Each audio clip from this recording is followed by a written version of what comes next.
Salut les amis, comment ça va bien? Ça me fait plaisir de vous retrouver pour ce troisième épisode de la saison 2 de Mon Jardin Urbain.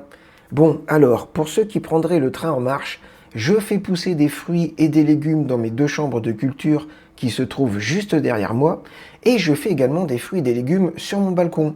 Alors maintenant que tout le monde est dans le train, cet épisode va être composé de 3 parties.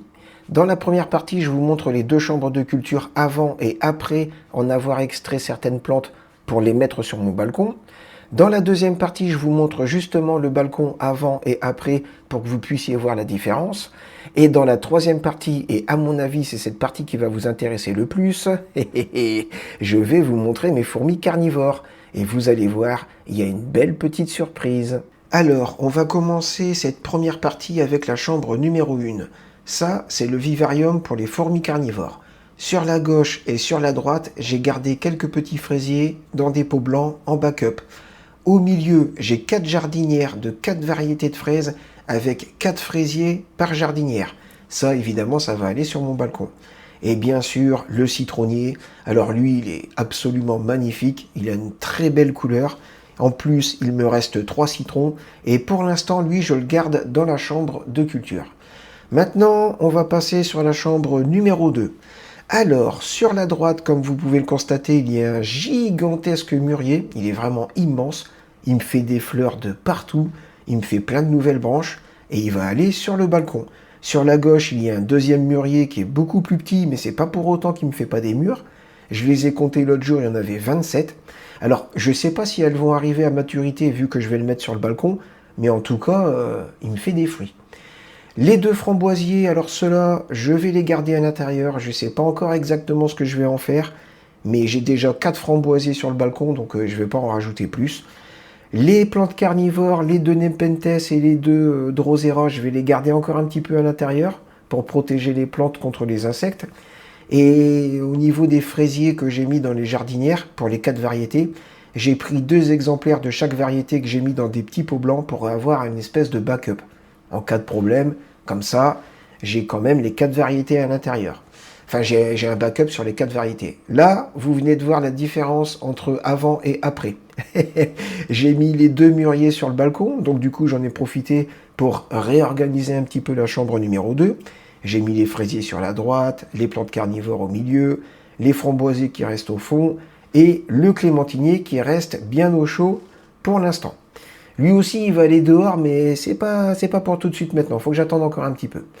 Dans la chambre numéro 1, vous voyez clairement la différence. Les 4 jardinières, elles sont sur le balcon. Donc, j'ai gardé les 2 petits pots de fraisiers en backup. Parce que comme ça me permettra, en cas de problème, voilà, j'aurai toujours des fraises à l'intérieur. Et bien évidemment, le citronnier, lui aussi, pour l'instant, il reste au chaud. Ok, après vous avoir montré mes 2 chambres de culture, maintenant je vais vous montrer le balcon et vous allez voir, normalement, je devrais faire une récolte de framboises et de mûres et de fraises également, ma foi, fort sympathique. Pour cette deuxième partie, on va commencer avec les plantes carnivores qui se trouvent sur la gauche du balcon. Bien évidemment, il y a la petite minette qui est là pour superviser, comme d'habitude. Alors ça, c'est des Dionnées. C'est super connu, c'est les petites mâchoires qui se referment sur les insectes. Ensuite, ces 2 plantes carnivores-là, c'est des Sarracenia. Là, c'est des tubes dans lesquels les insectes tombent. Là, c'est mes 2 pieds de lavande. Alors, comme vous pouvez le voir, il y a de la verdure sur celui de gauche, donc tout va bien. Et sur celui de droite, il y a un petit peu de verdure et il y a même des petites fleurs. Et là, je peux vous garantir que le petit fumet de lavande de ce temps-là, c'est plus qu'agréable. J'ai également 4 pieds de framboise que je vais mettre dans le carré potager du milieu. Il y a un Zeva, un Autumn Bliss, un Paris et un Héritage. C'est les 4 variétés. Ça, c'est le carré potager. Pour l'instant, dans celui-là, j'ai rien fait du tout. Là, on a 2 supports de jardinière qui sont vides. Ça, c'est le pommier et bon, pour l'instant, il fait pas grand-chose. Le carré potager du milieu dans lequel je vais mettre les framboisiers et les mûriers.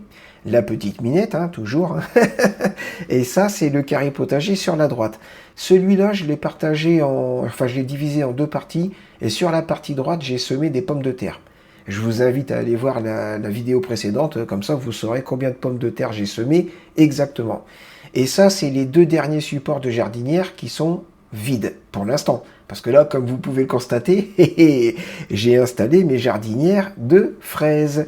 Et j'ai rajouté un petit peu de paillage, hein. C'est du paillage c'est de la paille de chanvre.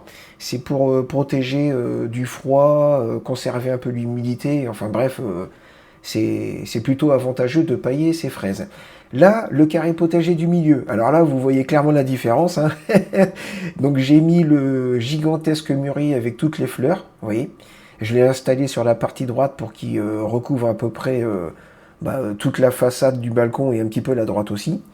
Alors j'espère qu'il va me faire des murs. Normalement, il devrait m'en faire, hein. Enfin, franchement, vu la quantité de fleurs qu'il y a. J'ai accroché les branches avec du fil de fer pour vraiment qu'ils partent dans la direction que je souhaite. Là, sur le milieu du carré potager, j'ai mis les 4 framboisiers que je vous ai montré tout à l'heure, hein. Donc le framboisier héritage, il est tout au fond, c'est celui-là. Ensuite, le framboisier Paris, je l'ai mis juste devant. Sur la partie gauche, au fond, j'ai mis le framboisier Zeva. C'est tous des remontants, hein. Et devant, j'ai mis le framboisier Autumn Bliss, qui se trouve juste là. Et j'ai également mis le petit mûrier, celui qui faisait quelques petites mûres, sur la partie gauche. Et je fonde de grands espoirs sur cette branche-là. Je voudrais vraiment qu'elle reparte sur la gauche. Et puis, avec un peu de bol, les mûres, elles vont arriver à maturité. Bon, après, franchement, si elles n'arrivent pas à maturité, c'est vraiment pas grave, hein. Là, il y a le pommier, hein, qui n'a pas bougé, hein, toujours la petite Minette. Tu supervises, ma grosse? Oh, oui, je supervise. Et ce carré potager, oui, donc ce carré potager, j'ai toujours rien mis dedans à l'intérieur, enfin pour l'instant. Et les 2 supports de jardinière sur la partie gauche, j'ai mis les 2 jardinières de fraises restantes. Et maintenant, on va regarder la 3e partie, celle avec les fourmis carnivores. Et comme je vous l'avais dit dans l'introduction, vous allez voir, il y a une belle petite surprise. Parce qu'il y a des fourmis ouvrières, mais il y a des autres castes de fourmis. La partie numéro 3, celle avec les fourmis carnivores.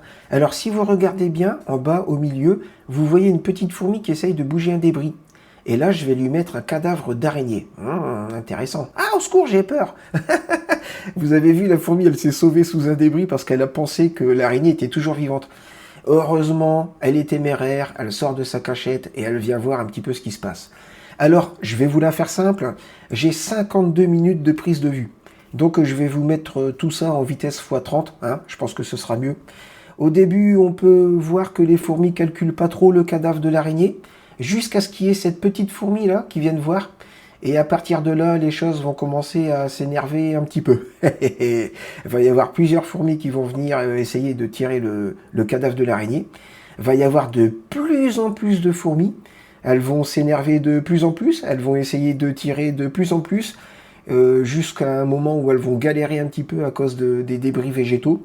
Donc là, je vais devoir intervenir avec ma pince à épiler. Petite intervention divine aux yeux des fourmis, hein. Oh mon Dieu, qu'est-ce que c'est que cette pince à épiler géante? Non, c'est juste moi pour vous filer un coup de main. Et du coup, ça va bien les aider. Elles vont pouvoir s'organiser un petit peu mieux. Et elles vont réussir à tirer le cadavre de l'araignée jusqu'à l'entrée principale de la fourmilière. Pour l'instant, il n'y a qu'une seule entrée, c'est celle-là, hein. Alors, je vais repasser en vitesse normale. Regardez bien sur la gauche de la tête de l'araignée. Vous avez vu la fourmi qui vient de sortir là?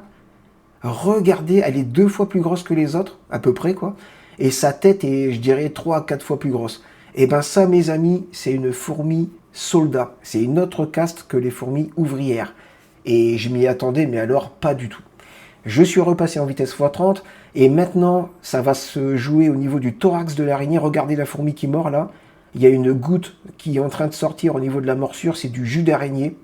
Donc là, les fourmis sont en train de se délecter de ce jus d'araignée, mais alors, comme c'est pas permis, je vais repasser en vitesse normale parce que vous allez voir, il y a une petite fourmi qui va sortir là, sur la droite, enfin une petite fourmi façon de parler. C'est la fourmi soldat, on peut la reconnaître sans problème, hein.